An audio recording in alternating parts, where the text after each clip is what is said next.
ନା ଗୋବିନ୍ଦ ମାଝୀ ଆଦିବାସୀ ସମାଜର ସେକ୍ରେଟାରୀ। ଆଜିର ଆନ୍ଦୋଳନ ହେଲା ଆଜକୁ ଆମର ନକ୍ଟିଗୁଡ଼ା ବେଲଦର ମାଝୀଙ୍କ ଝିଅ ଲକ୍ଷ୍ମୀ ମାଝୀ ଚନ୍ଦ୍ରପୁର ମା ଗୃହରେ କାମ କରୁଥିଲେ। ତାଙ୍କୁ ଏସିଡ୍ ଢାଳି ହତ୍ୟା କରାଯାଇଛି। 14-15 ଦିନ ହେଇଗଲା ଆଜି ପନ୍ତେ କୌଣସି ଆମେ ମୁଖ୍ୟ ଆସାମକୁ ଆଜି ଯାଇ ଧରା ହେଇନାହିଁ। ତାରି ପ୍ରତିବାଦରେ ଆଜି ରାୟଗଡ଼ା ଜିଲ୍ଲା ସାରା ବନ୍ଦ ଡାକରା ଦିଆଯାଇଛି। ଆଉ କାଶୀପୁର ଟୋଟାଲି ଅଣୁ କୋଣୁ ପ୍ରତ୍ୟେକ ଜାଗାରେ ବନ୍ଦ ଡାକରା ଆଦିବାସୀ ସମାଜ ତା ସହିତ ସବୁ ପ୍ରକାର ସମାଜ ଏଠି ଆମକୁ ସପୋର୍ଟ ଦେଇଛନ୍ତି।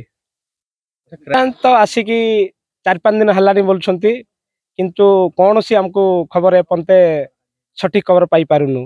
କିନ୍ତୁ ଆମେ ଚାହୁଁଛୁ ଉଚ୍ଚ ସ୍ତରରେ ନିଆଇ ଏଟା ସିବିଆଇ ତଦନ୍ତ କରାଯାଉ ବୋଲିକରି ରାୟଗଡ଼ା ଜିଲ୍ଲାବାସୀ ଆମେ ସବୁ ବର୍ଗର ଆମେ ଏଟା ଆଜି ଚକାଦାମ ବନ୍ଦ ପାଳନା। ଯଦି ବା ଆମକୁ କିଛି ନ୍ୟାୟ ମିଳିଲା ନାହିଁ ବୋଲେ ଛକ ଆମେ ଅନିର୍ଦ୍ଦିଷ୍ଟ କାଳ ଯାଇ ବନ୍ଦ କରିବା ପାଇଁ ଆମେ ରାୟଗଡ଼ା ଜିଲ୍ଲାବାସୀ ଆଜି ନିଷ୍ପତ୍ତି ନେଇଛୁ।